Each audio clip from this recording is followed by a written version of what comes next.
안녕하세요 여러분. 네, 오늘 또 뉴스가 새롭게 나왔는데 앞으로 부동산이 또 계속적으로 지금 하락을 하고 있는데 좀 새로운 내용이 있어서 여러분들한테 좀 공유하는 시간을 갖도록 하겠습니다.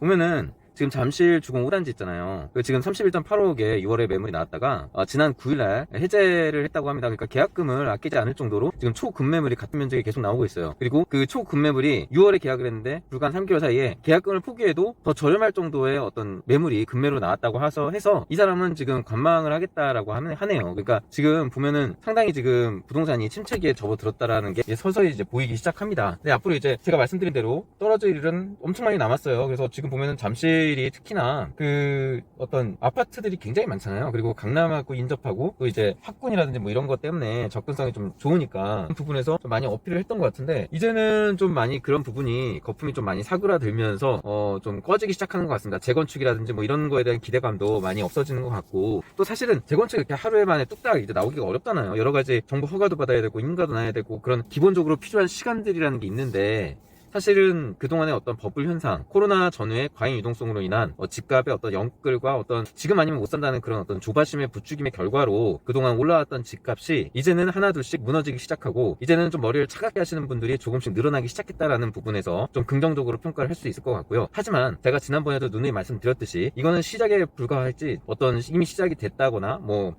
중간이 과정이나 뭐 이런 것들이 아닙니다. 아직 시작도 안 했어요. 그래서 앞으로 지금 진행돼야 될 부분이 굉장히 많이 남았다는 거예요. 앞으로 집값도 계속 하락을 할 거고 지금 계약금까지 포기할 정도로 급매물이 더 싸다는 얘기잖아요. 그 6월달 대비해서 계약금이 거의 한 3억이 넘거든요. 3억도 포기할 정도로 그 정도로 지금 상당히 시장의 어떤 침체된 희망 분위기 강해졌고 또 이제 급매나 완전히 그 매수자 우위의 지금 상황으로 돼버렸어요. 그래서 집을 파는 사람들 입장에서는 버틸 수 있으면 버텨라 이겁니다. 버텨라. 근데 제가 지난번에 말씀드린 대로 뭐 대출이나 빚을 깔고 할 정도로 내가 앞으로의 어떤 삶이나 뭐 여러 가지를 포기하면서까지 그렇게 과연 있어야 될 필요가 있냐라는 거죠. 그렇게 그 집을 깔고 앉아서 나한테 무슨 도움이 될 것인가. 내가 이제 뭐 앞으로 집값은 오르지 않는데 빚을 갚아야 될 의무만 지금 존재한 거예요. 본인한테 이제 부담이 안 되는 거죠, 한마디로. 그래서 애물단지가 돼버리는 거예요. 왜냐면은 내가 이거를 집을 산 거는 뭐 여러 가지 가족을 위해서 산 것도 있고 그리고 앞으로 뭐 여러 가지 것도 있겠지만 제가 말씀드린 대로 그런 거 외에 본인의 자산 증식을 위해서 투자한 분들도 많이 있다는 얘기예요. 그럼 본인의 자산 증식에서 뭐 예를 들어서 가족을 위한 뭐 학군 뭐 이런 거 위치의 편의성 이런 걸 따져봐도 분명히 내가 이런 걸 어떻게 보면 자산 증식이 생각보다 기대보다 안 될 경우에는 이럴 이유가 없다라는 어떤 저울질의 어떤 기준에서 생각을 신중하게 해봤을 때 그게 나을 게 없다라졌기 때문에 또 계약을 포기하고 또 이제 관망을 하고 그렇게 하는 거겠죠. 왜냐면은 사실은 뭐 꼭 거기 있어야 된다는 부분 없잖아요. 선택의 여지가 또 여러 가지 뭐 임대로 잠시 살다가 뭐 할 수 있는 거고 아니면 뭐 다른데 제가 전에 말씀드린 대로 수익형이나 뭐 각종 본인의 재테크에 관련된 도움이 될 수 있는 부분에 투자해서 소득을 더 많이 얻을 수도 있고 단지 이제 만약에 진짜 거기에 꼭 간다고 해서 뭐 아예 뭐 예를 들어서 반드시 도움이 된다는 보장도 없는 거고 또 여러 가지로 이제 뭐 차순위로 이제 생각할 부분들이 다양하니까 굳이 이제 그렇게까지 많은 빚을 깔고 안고 있을 이유는 본인의 어떻게 보면요 다른 이유보다 가족을 위한 것도 있겠지만 사실 그게 없진 않겠죠. 그런 것도 있겠지만 자산 증식을 위해서 있는 게 더 중요하지 않았나라는 가슴에 손을 얹고 한번 생각을 해보시는 것도 좋을 것 같아요. 그래서 내가 좀 약간의 어떤 욕심을 부려서 내 생각보다 나의 능력에 어떤 더 욕심을 부려서 말 그대로 뭐 영끌이라든지 뭐 이런 걸 통해서 무리하게 하는 게 아닌가라는 생각을 한 번쯤 좀 더 고민을 해보시는 게 더 좋지 않을까라는 생각을 합니다. 그래서 지금 뭐 막무가내로 이제 들어가서 하는 거는 어떻게 보면 본인한테는 인생이 굉장히 피폐해지게 만드는 결과로 이어질 수 있거든요. 그러니까 그런 것들 특히 이제 앞으로 인구 감소라든지 뭐 여러 가지 이유로 절대로 집값은 지금의 자산 가치만큼 보장을 못 받는다라고 제가 지난 시간에도 말씀을 드렸어요. 앞으로는 인구 감소라든지 경기 침체, 각종 어떤 악재들만 가득합니다. 가득하고 버블은 또 엄청 꼈어요. 버블은 또 엄청 끼고 악재는 또 가득해요. 그러면 이제 시간이 해결을 해주겠죠. 시간이 어떤 결과를 내줄 거예요. 근데 지금의 상황은 정말 뭐랄까요? 서로 눈치만 보고 있는 것 같아요. 눈치만 보고 있고 어떻게 보면은 정확히 얘기하면은 매도자들이 눈치를 보고 있는 것 같아요. 엄밀히 얘기하면 매도자들이 지금 눈치를 보고 매수자들은 사실 별로 시간적인 뭐 저기도 있고 뭐 굳이 뭐 지금 살 필요가 없고 그냥 이렇게 팔짱 끼고 어떻게 올라가나 보자. 얼마나 올라가지? 오늘은 이자가 얼마나 올랐지? 뭐 이런 식으로만 이제 관망하면서 보는 거지. 사실 지금의 어떤 매도자의 입장에서는 굉장히 애가 타지 않을까 싶어요. 못하죠. 본인들이 표현하면은 지고 들어간다는 생각? 뭐 아시지 않습니까? 그 부분 담화도 많이 하고 또 여러 가지로 뭐 집값 떨어질까봐 뭐 아파트 집주민의 어떤 애고 현상도 나오고 이기적인 어떤 집단 행동도 나서는 좀 예민하지 않습니까? 그러니까 뭐 이해는 돼요. 본인의 자산의 뭐 80% 이상이 거기에 들어가 있으니까 예민할 수밖에 없다는 거는 알겠는데 사실 그동안 너무 많이 올랐잖아요. 왜 오른 거는 왜 얘기 안 하고 좀 떨어질까봐 노심초사하는 거죠? 올랐다는 게 합리적으로 오른 거라고 본인 가슴에 한번 손을 얹고 생각을 해보세요. 어쨌든 그런 부분에서 지금 입장이 바뀐 거죠. 예전에는 매수자들이 노심초사 지금 아니면 지금 못 살 것 같고, 내가 지금 안 사면은 뭐 내 집이 없어질 것 같고 아예 없을 것 같고, 뭐 서울이 많았잖아요. 뭐 서울 뭐 집 질 데가 없다, 뭐 이제 못 산다, 뭐 벼락거지다, 뭐 앉아서 그냥 거지 됐다, 집값이 너무 올라서 집 없는 사람은 벼락거지 됐다, 뭐 이런 말이 되게 많았잖아요. 되게 비아냥거리면서. 근데 사실 그런 어떤 조바심을 내고 막 그런 거를 이미 뭐 집을 연끌해서 사는 사람들도 마찬가지고,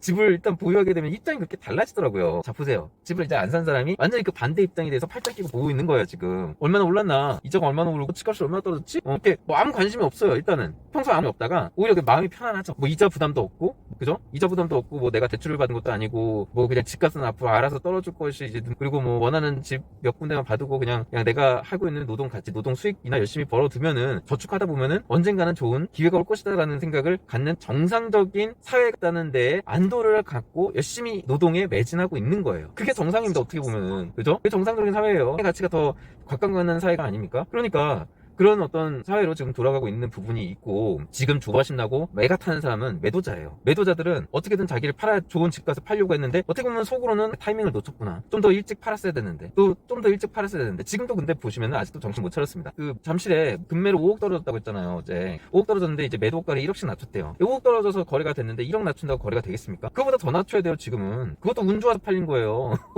그렇게 생각해야 돼요. 지금 다른 아직 그분들은 아직 그 어떤 사태 심각성에 대해서 잘 모르시는 분들이거나, 아니면은 너무 이해는 돼요. 판매하는 사람들 입장에서는 싸게 팔고 싶지 않겠죠. 더 좀 값을 인정을 받고 싶고, 조금이라도 좀 뭐 괜찮은 가격에 받고 싶은 마음 때문에 깎고 싶은 마음이 얼마나 싫겠어요. 근데 어쩔 수 없어요. 지금 사태의 심각성을 아셔야 돼. 지금 1억 갖다가 안 돼. 5억에서 실거래가 됐으면은 6억 떨어지고 7억 마이너스 치고 해가서 더 떨어뜨려서 팔아야지 팔릴 수 있는 거예요. 지금 내가 그래서 말씀드렸잖아요. 처음부터 내가 손해를 좀 많이 보더라도 조금이라도 그나마 덜 손해 본다고 생각하세요. 그게 여러분들이 한번 판다고 결심을 하셨으면은 조금이라도 덜 손해 본다는 입장으로 어떻게든 파는 결과에 이어지게끔 금매를 쳐서 더 가격을 후려쳐가지고 판매를 내놓으세요. 그렇지 않고 1억씩 내리잖아요.